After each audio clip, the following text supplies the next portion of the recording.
वैसे भी बाइबल दर्शाती है कि परमेश्वर ने आदम और हवा को यह आशीष दी कि तुम फूलो फलो और पृथ्वी पर फैल जाओ। तो स्वाभाविक है कि आदम की और भी संतानें उत्पन्न हुई। अब आप देखें, उत्पत्ति अध्याय 5 के वचन 4 में लिखा है कि शेत के जन्म के पश्चात आदम 800 वर्ष जीवित रहा और उसके और भी बेटे बेटियां उत्पन्न हुई।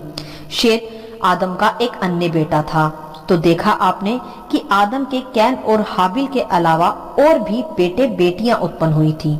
तो स्वाभाविक है कि पृथ्वी पर कैन के अलावा और भी बेटियां थीं। अब पहले कम उम्र में ही लड़कियों का विवाह भी हो जाता था।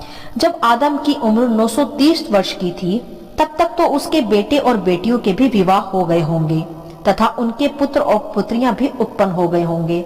क्योंकि तब मनुष्य की उम्र अधिक थी, तो जाहिर सी बात है कि जब कैन भगोड़ा होकर भटक रहा था, तभी उसने इसलिए कहा यहोवा परमेश्वर से कि मैं भटकूंगा भगोड़ा बनकर, तो कोई भी मुझे मार डालेगा। और यहोवा ने फिर दया कर कैन के लिए एक चिन्ह ठहराया था कि कोई उसे ना मारे। यह एक अलग विषय है। जिससे कैन डर रहा था वह यही आदम की अन्य वंशावली से जन्मी संतानें व उनकी संतानें थीं। तो अब आपको समझ आ रहा होगा कि कैन की पत्नी कहां से आई होगी। तो समझे कि कैन जब यहोवा के विद्रोही होकर नोद नामक देश में भटक रहा था, तब आदम व हव्वा की और भी संतानें उत्पन्न हुई तथा उनकी भी संतानें अर्थात नाती पोते परपोते इत्यादि। उनमें से जो शेत से उत्पन्न हुए थे वे सब यहोवा को मानते थे। तो आप जरा सोचें कि आदम और हव्वा की जो अन्य संतानें उत्पन्न हुई तथा उनसे भी और संतानें उत्पन्न हुई, तो वे सब कहां से आए, अर्थात उनकी पीढ़ियां फिर कैसे आगे बढ़ी। स्वाभाविक है, जब सृष्टि की उत्पत्ति हुई तब पहला मनुष्य आदम ही था तथा आदम की ही पसली से फिर परमेश्वर ने हव्वा की सृष्टि की थी। परंतु जब परमेश्वर ने उन्हें आशीष दी कि पृथ्वी पर फैल जाओ, तो परमेश्वर को ज्ञात था कि इन्हीं की संतानें आगे चलकर विवाह कर पृथ्वी पर जीवन का निर्माण करेंगी। तब यहोवा की दृष्टि में वह पाप नहीं वरन सृष्टि की मनुष्य जाति के निर्माण का ही एक हिस्सा था, जो कि तभी संभव होता जब वे आपस में विवाह कर संतान की उत्पत्ति करते, क्योंकि उस समय पृथ्वी पर और लोग नहीं थे। परंतु जब शेत, जो आदम और हव्वा का ही एक पुत्र था, वह यहोवा को मानता था, जिसकी पीढ़ी से फिर नूह उत्पन्न हुआ। नूह के समय से पहले यहोवा के द्वारा आशीष थी आदम व हव्वा को सृष्टि पर फैल जाओ, फूलो फलो। तो स्वाभाविक है कि उनकी पीढ़ियों ने ही आदम की वंशावली को आप ही विवाह करके बढ़ाया। परंतु नूह के समय में आई जल प्रलय में नूह को व उसके परिवार को छोड़कर सभी समाप्त हो गए थे। तब एक नई पीढ़ी की, एक धर्मी पीढ़ी की शुरुआत हुई। फिर उसमें एक ही माता पिता के बच्चों को विवाह कर पीढ़ी बढ़ाने की आवश्यकता नहीं पड़ी। यह जल प्रलय से पहले की बात थी, जब कैन की पत्नी भी उसे मिली।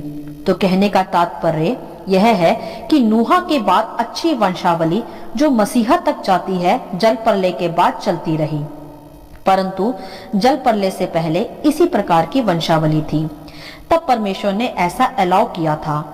जल प्रलय से पहले निकटतम कुटुंबियों की विवाह की अनुमति परमेश्वर ने दे रखी थी। यह सब मूसा के आने तक चलता रहा। परंतु मूसा के समय में जब मनुष्य की आयु घटती गई, तब साइंटिफिकली रीजन से भी यह व्यवस्था धीरे धीरे समाप्त होती गई। लय व्यवस्था तक परमेश्वर ने इसे पूर्ण रीति से समाप्त कर दिया था, क्योंकि तब मनुष्य में हर तरह का पाप बढ़ता चला गया, जैसा कि सदोम और अमोरा के विषय आप सभी जानते भी हैं। इसी कारण मनुष्य की आयु घटती गई और फिर जेनेटिक कर्स शुरू हो गया। तभी परमेश्वर ने यह रीति समाप्त की जो आदम से शुरू हुई थी। तब उसमें कोई खोट नहीं था, क्योंकि इसी तरह पृथ्वी में मनुष्य जाति का निर्माण बढ़ना भी था। अब जो कहता है कि कैन की पत्नी कहां से आई, वह समझ सकता है इन आयतों से कि कैन की पत्नी आदम की अन्य वंशावली से उत्पन्न संतानों में से ही आई, जो आगे चलकर कैन को मिली। आदम की और वंशावली जो कैन और हाबिल के अलावा भी उत्पन्न हुई, उसी में से कैन को उसकी पत्नी मिली। परंतु आज की अवस्था में ऐसा विवाह नहीं होना चाहिए। यह लय व्यवस्था पर पूरी तरह समाप्त हो चुका था। तो अब यह स्पष्ट हो चुका है कि कैन को उसकी पत्नी कहां से मिली। मेरे प्रियो, मैं फिर से एक बार कहना चाहूंगी हम सभी विश्वासी भाई बहनों से कि हमें बाइबल के विरोधाभास में पढ़ने की कोई आवश्यकता नहीं है। हमें तो केवल अपने उद्धारकर्ता सच्चे व जीवित प्रभु यीशु की ओर देखने की आवश्यकता है व उसके अनुसार, उसके वचनों के अनुसार जीवन जीने की आवश्यकता है। अगर हम विरोधाभास में फंसे रहेंगे तो यह हमारा न्याय के दिन उद्धार नहीं करेगा। हाँ, सही है, कुछ हद तक हमें जानकारी होनी भी चाहिए, क्योंकि कुछ मसीह विरोधी हमेशा इन विषयों की चर्चा करते हैं, परंतु केवल इसी में हमें उलझकर नहीं रहना। यह तो मसीह विरोधियों का ही काम है, हमारा नहीं। हमें अपने प्रभु यीशु के पीछे चलना है, जो नए नियम में आकर हमारे लिए बलिदान हुआ। फिर भी मैं समझती हूँ कि थोड़ी बहुत जानकारी मिल गई होगी कि कैन की पत्नी कहाँ से आई। जल पलने से पहले की वंशावली इसी प्रकार उत्पन्न हुई थी और आदम के कैन और हाबिल से अलग भी पुत्र और पुत्रियां उत्पन्न हुए, जिसका वर्णन आदम के पुत्र शैत की वंशावली में भी किया जा चुका है, जो कि यहोवा को मानने वाली पीढ़ी बनी यहूदी समाज की। तब वे एक दूसरे को भाई बहन करके नहीं वरन स्त्री पुरुष करके ही देखते थे, क्योंकि सृष्टि का पहला आदम पुरुष तथा दूसरी स्त्री हव्वा बनी थी। उसी को उनकी संतान समझती थी स्त्री पुरुष के रूप में, इसलिए उन्हें विवाह करना अलाउ भी था, क्योंकि उसी से मनुष्य जाति आगे बढ़ी। कैन ने भी अपनी किसी कुटुंबनी से ही विवाह किया था, परंतु लैव अवस्था में इसकी समाप्ति हो चुकी थी, यह सदा ध्यान रखें।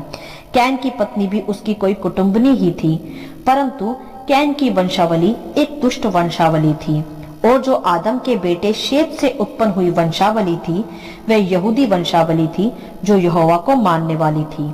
तो हमें कैन की वंशावली की ओर नहीं वरन शैत की वंशावली की ओर ध्यान देना चाहिए, जो एक यहोवा जाति थी और जो मसीह तक पहुंची। तो मेरे प्रियो, आशा करती हूँ कि आपको समझ में आ गया होगा कि कैन की पत्नी कहाँ से आई, परंतु ध्यान दें कि लैव अवस्था में कुटुंबनियों में और भाई बहनों में विवाह की व्यवस्था परमेश्वर ने तभी समाप्त कर दी थी।